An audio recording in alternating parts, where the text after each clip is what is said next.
Okay, there we go. All right, welcome to Gru, and thank you so much for taking time out of your night and coming on the show, bud. My pleasure, man. Truly. Thank you. I appreciate that. So like the first thing I wanted to ask you is like, who in inspired you to want to do music and play violin? So I saw violin when I was 6 years old at elementary school, and they showed us a whole bunch of different instruments. I was immediately drawn to the saxophone, but you couldn't play saxophone to the fourth grade, and I was like, I'm not leaving up out of here with nothing. I'm taking some up out of here. So I chose violin, and my father, he kind of tricked me because when I first started playing, I thought that the instrument was broke because it sounded terrible. And so I went to him and I said, and I quit. He's like, "Oh, you quit?" I'm like, "Yeah." He's like, "Well, you got to practice 15 minutes a day." And in my 6-year-old mind, I was quitting. So every day he'd be like, "Yo, you still quitting?" And I'd be like, "Yep, 15 minutes. I did it. What's up?" So I didn't realize what happened until I was in college. Wow, And at that point, it was way too late to turn around. Okay. Hey, that was very smart. Like he pushed you kind of to play it. Jedi mind tricked me more like.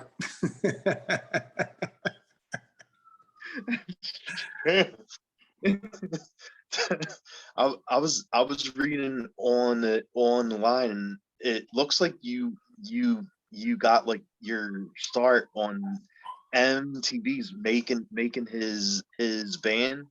So Yeah. how was that experience like? That was crazy from the beginning, right? Because when they did the auditions in Chicago, they weren't looking for any auxiliary instruments. All they were asking for was keys, piano, bass, guitar, and background singers. And so I went to the audition knowing full well that that's what they said. And when I got in line, there was like a halfway point when they asked you, okay, so what are you gonna do? And I said, I'm gonna sing, right? I was like, I don't care. I was like, whatever's gonna get me in the room, I'm gonna get in the room, I'm gonna break my violin out, and I'm just gonna start playing. And so I didn't have to do that because of a whole different set of circumstances, but I did get to audition and I made it into the house without, any pushback. And I was the only violinist in there. So the challenges weren't necessarily for me. So they called me Langston, like as in Langston Hughes, because every time they saw me, I was either reading a book or writing. So they're like, Oh, he has not a care in the world. While they're over here like sweating, trying to stay in the house, I was literally like cooking and like living there. Like I was at home. So it was such a beautiful experience because a lot of those musicians that I was with ended up going on to do great things. Like one of the guys plays with Lady Gaga, another guy plays with Bruno Mars. One is it's Beyonce's MD. Like it's been a beautiful. It's a long list of success stories from that group. And I'm like, I wish they would like get that group back together and kind of see what's been going on because everybody has like really, really like spread their wings. wow.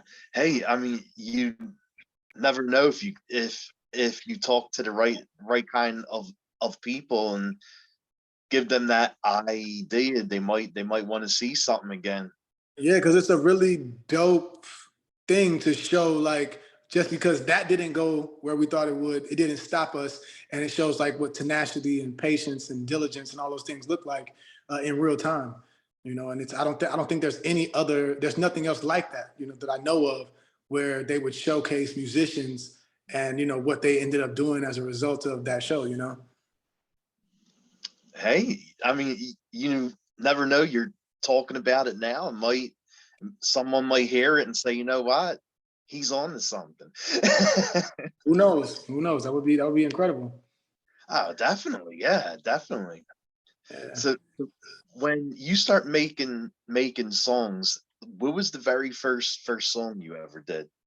You know what? I was using Fruity Loops when I was in high school making beats. Like it was something that we wanted to do, and I found my first beat like recently, and I was like, oh, okay, I wasn't trash. Like I was like, it was okay, you know what I'm saying? It was decent.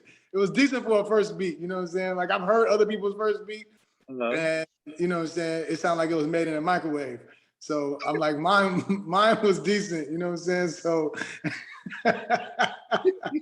so you know, my first experience with creating music was on Fruity Loops, and then it literally just evolved. And Okay. I worked hard enough to stay home and make music every day. So what your people are seeing now, you know, with my ability to compose and arrange and produce and play a bunch of instruments, is years and years and years of like a labor of love. You know, where I was just in there tinkering and coming up with ideas. So now it's really like I've perfected the sauce. You know what I'm saying? It's kind of like that. So you know, I know what to do. You know, you can put me in there with no instruments. I'm gonna come out with, like, you know, when they talk about making when life gives you lemons, you make lemonade. Like, yeah, I'm gonna like take lemons and build a Sears Tower. You know, like, you know, how did they do? How did you do that? The sauce, man. I don't know. Right, exactly.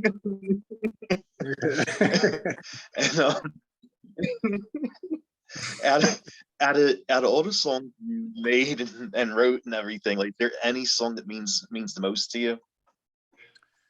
uh, well, there's one song uh, that I've never released, and it's about my family, and you know, about the struggles and the ups and downs that we've had. And when I say I left it all on the track, literally at the end of the song, you can hear me crying. Like it was like I let it all out. You know, very raw, very vulnerable and emotional. But aside from that, the song that I just released in was that December or November, Beyond. That one was just, it's like the culmination of everything that I've experienced in my life in one like celebratory gesture. Wow. Okay. Okay. And I saw you actually shared the stage with a lot of great artists, and Stevie Wonder's one of them, and the queen of music herself, B. Hmm. Like, how was it like being on stage with them? So you know, the person who really like took me in like and put me under her wing was Alicia Keys. Uh, Really? yeah, and That's being able amazing. to perform with her was, it was like eye opening and at the same time very like affirming. You know, because when I saw her the first time, it was she had just missed my performance at this event. Right, I hate to name drop, but it's just the truth, right? So it was an event for Bono, Oh and yeah, so he introduced me, and it was a small, intimate event for his charity. And she literally had walked in like right after I finished playing, right? And I had been playing for like 30 minutes. And so when she got there, uh, I was made my introduction, and then I ended up playing for her right there on the spot. You know, with just me and the violin, oh my and she goodness. started singing along as I was playing, and it just really like, from there it was just kind of like our relationship grew, and it's, you know, she had me performing at events and award shows and birthday parties, and you know, wherever she could fit me in, you know, she started asking me to come and perform alongside of her, and I think that was like, that was sweet, you know. Yeah, definitely. I mean, Alicia Keys, yeah. Yeah, yeah, Wow. Wow, yeah, that's really amazing. yeah. And you also played a party for Michael Jordan. That must have been crazy. Yeah, like it would be yeah, I'm not gonna even try to tell you all the people that were there. Just know it was a lot of A-list celebrities, and like everybody was there. Like during All-Star weekend, Michael Jordan throws the biggest party Oh, of the, you know, because it's right around his birthday. So, you know, who's not gonna come party with Michael Jordan? I mean, one year they had Prince performing, you know, like, yeah, it was like that. So it's always a big deal. And I was there with another artist, and we were basically opening up for Robin Thicke at the time. yeah, And yeah. I would get time on stage by myself. And in that 5 minutes, I won the hearts of the entire audience.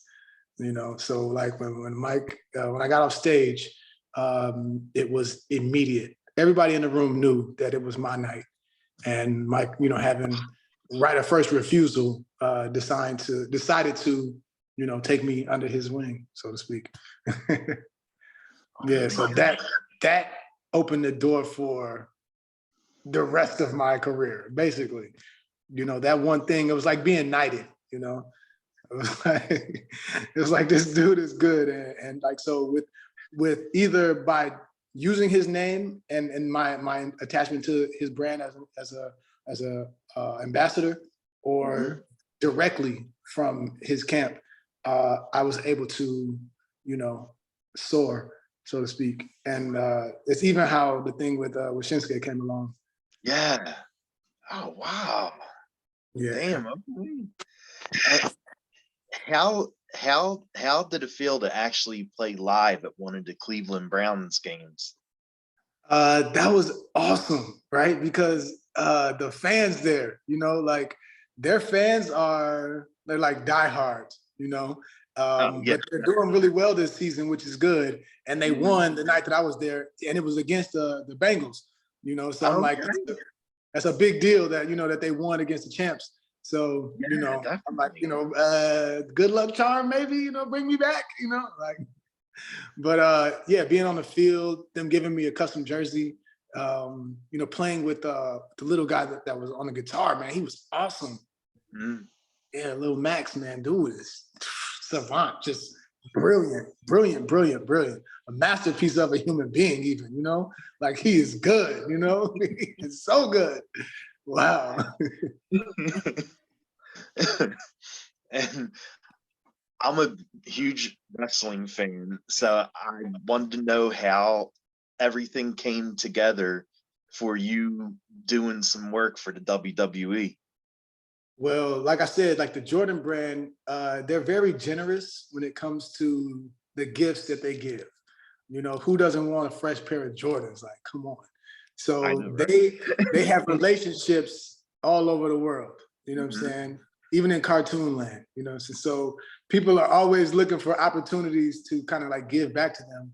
And there was a conversation that was had about Shinsuke before he moved up to like I think it was like NXT. Before he did his first performance there was a conversation, and they were like, "Yeah, we got this new wrestler who's got violins in his theme music and da da da." And a rep at the Jordan brand was like, "Well, we have a violinist," and they're like, "Oh, word! You think you can get him like and have him perform, for this entry for this this arrival of our newest superstar?" And Yeah. it was a definite yes. So I was able to go into the studio and work with the CFOs who actually created the Rising Sun, and I was able to record my own lines, my own interpretation of that. And then next thing was Barclays Center, and tore it up. You know what I'm saying? Because it was like, because nobody really expected it to be that. Yeah. So it was like, just from the reviews and the way that I understand it, it was like hair raising. Yeah, definitely. I mean, like playing live for a Cleveland Browns game is wild, but the WWE fans are very passionate, and like how was that experience like it's different than the crowd for the Browns. Like the WWE fans are crazy, but crazy in a good way. Yes, so different, right? So when we were doing sound check, right, I was standing on the platform where I was going to be performing, and I'm looking around, and all of a sudden, like they hit like the pyrotechnics, and like some fire went off beside me, right? And I was like, it kind of all came rushing back to me in that moment. I said, wait a minute, this is wrestling. Like I grew up on WWF, you know what I'm saying? Like I grew up on that. And I was like, this is a big deal. I said, yo, like, wait. This is huge, right? And when I tell you, I forgot every single note in that moment. I was just like, because it was like being starstruck. for a second. I was like, yo, what am I doing here? You know, like what's going on? And so I had to go back to my dressing room and rehearse for at least an hour, you know, to like kind of get it so locked in that when I Yeah. got there, I wouldn't blank out. Well, yeah, exactly. Yeah. Uh when I first got to the platform, when it was actually time to perform, you could hear a pin drop. And it was sold out, 16,000 people in the Barclays Center, and they were quiet as a mouse. Like, and it was a bit like startling, you know, to see all these people like just like not knowing what's about to happen. You know, the people that were close to me, that's like some of the people that got really good footage, you know, they're talking to me and stuff, right? They're, you know, like, so when I first started playing, you know, lights went up. And then when I got to the part where I did the little pizzicato, and then when the music dropped, it was like pandemonium, right? And what's so interesting, because I've done that, you know, with him so many times now, and I'm sure we're gonna get to this, but I have to tell you, like, it was a very, very different feel from being in Japan. Oh my God, yes, with Muda. Cause Japan, the crowds, they don't make any noise at all. I know. So they're like, ooh, oh, like collectively, you know what I'm saying? Like, and then they're quiet again. So like you hear all the slaps and like the stomps and like people falling off. So like you hear every single thing. you can hear somebody in the crowd like, Shinsuke, like one person, like in their regular voice, you know what I'm saying? Like it was amazing. It was like, wow, I didn't, it was real, like athletic theater there, you know, as opposed to at the Barclays Center where it's just like rowdy. It's like, you know, any one of these fans at any moment, it seems like they might jump the barrier. You know what I'm saying? Like, like you're just waiting for it, like that one day when it's just like wrestling is real. You know what I'm saying? Somebody gets slapped down for real. You know, like that's. But the fans. Hold on, let me close it. Yeah.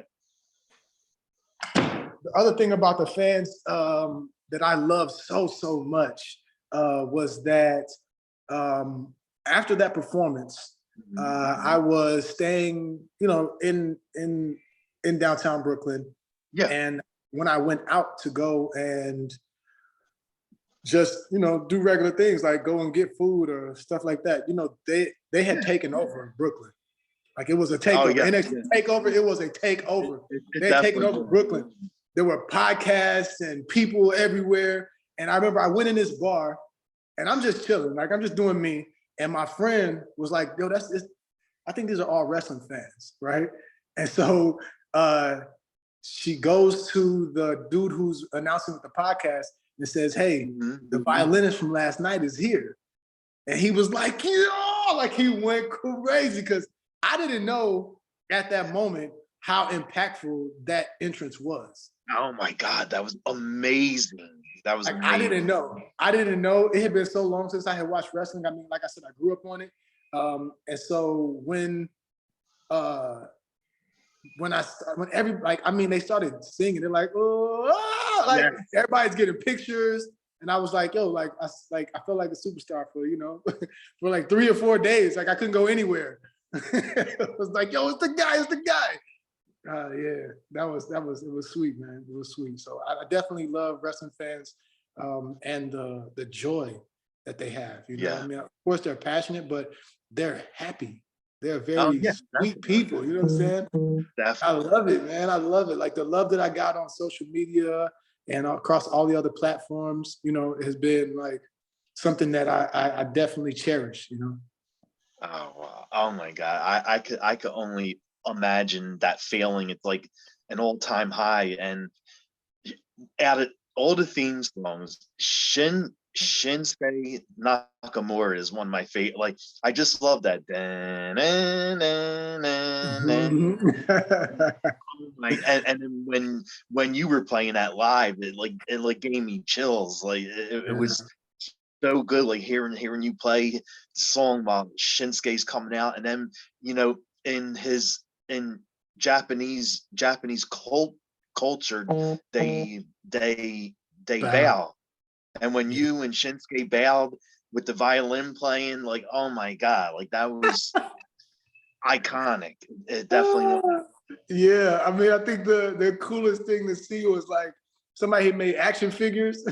I was like, yo, they turned me into an action figure, bro. I said, oh, I love it, man. I was like, I never would have thought the violin would have turned me into a superhero, you know? Of all things, man, violin, bro. Nah, I wouldn't have guessed that, you know? And after like you played so many live shows with him, you know, from NXT and WWE, like did you and Shinsuke form a bond and become friends? Oh yeah, definitely, man. So like, you know, the Japan, once that came up and he actually like, you know, the fact that he was able to do it, first of all, you know, that's crazy. Yeah, I Uh, know, I know. yeah. So he hit me up personally and was like, yo, he's like, I need you, man. Like, come on, let's, you know, you want to go to Japan. And what's crazy is that I felt like I had manifested Japan because prior to that, I was with my girlfriend and I told her, I said, man, you know, I want to perform in Japan or Australia, you know, like real soon. Really? You know, that's on my list of things I want to do. And it was like a week later, he hit me like, yo, like let's go to Japan. And Oh, yeah, that's insane. yeah. So and what the other thing was like, I was gonna create, like I had an idea to create this over the top. You know, when I do my stuff by myself, Yeah. I had this idea to like pre-record some accompaniment, right? Okay. And when I got there, I was just like, you know what? I was like, nah, maybe I should just fall back and see what ideas they have, you know. And so when I get there, they're like, yeah, we've got was another guy. His name was Shinsuke that played the taka drums. Oh, Uh, really? yeah. And he was cool. He was super cool. I look forward to working with him again as well. Like I'm definitely gonna try to send some music over and get him on some tracks. But in talking to Nakamura, Mhm. uh, I told him I was like, yeah, man, you know, I thought to do this and this. He's like, nah, man. He's like, just be yourself. He's like, you're a professional. He's like, Yeah. I know what you're gonna do. You know what you're gonna do. Just Yeah. go do you. And I was like, cool, I can do that. You know, if I haven't learned nothing else, I surely could do that. So yeah, I'm definitely grateful for him as well because you know when I post things, he's definitely like you know repost these things and he Mhm. kind of shows me off. You know, so what I'm manifesting now. Hold on, sorry about that. Yeah, no, What it's all I'm right. what I'm manifesting now is WrestleMania. I think it's time, Oh, man. They, yeah, that they would should. be It'd be a awesome perfect. to play with him. Yeah, it'd be a perfect because like they've went through a whole bunch of different iterations of it, and if I go on Twitter at any point in time, there's always like bring back Lee England Jr. Like Yes. always. So Yeah. for the demand to still be there and for people to still desire to see that again, it's like the only thing you can do is WrestleMania at this point. Oh my You God, yeah, know? that would be amazing. And Yeah. WrestleMania this year is in Hollywood, and next year it's where I live at, Philadelphia. So I'm so Word. excited. I'm so excited. Word. Yeah, it's time. I think it's time for them to bring it back, you know what I'm saying?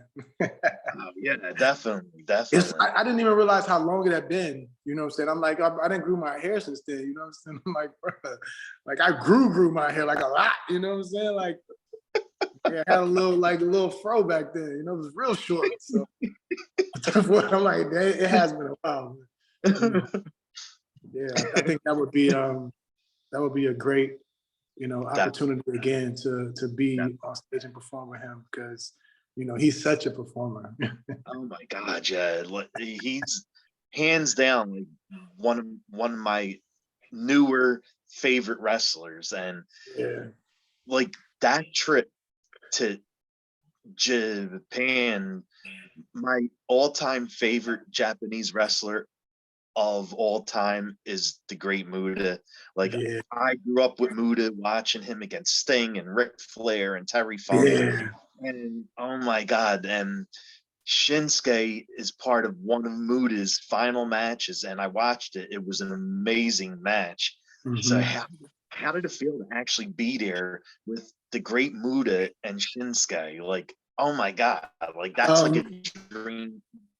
Man, listening to Muda talk, you know, people were interpreting for me.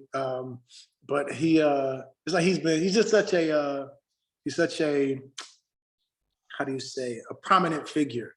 You know, Mhm. like he really, you know, knew how to handle certain questions, and you know, they asked him like, you know, Shinsuke's bringing, you know, the violinist and, you know, and the fireworks and all this. He's like, you know, what are you gonna do? He's like, oh, yeah, I'm gonna do me, you know, just a regular, some smoke, you know, and all this.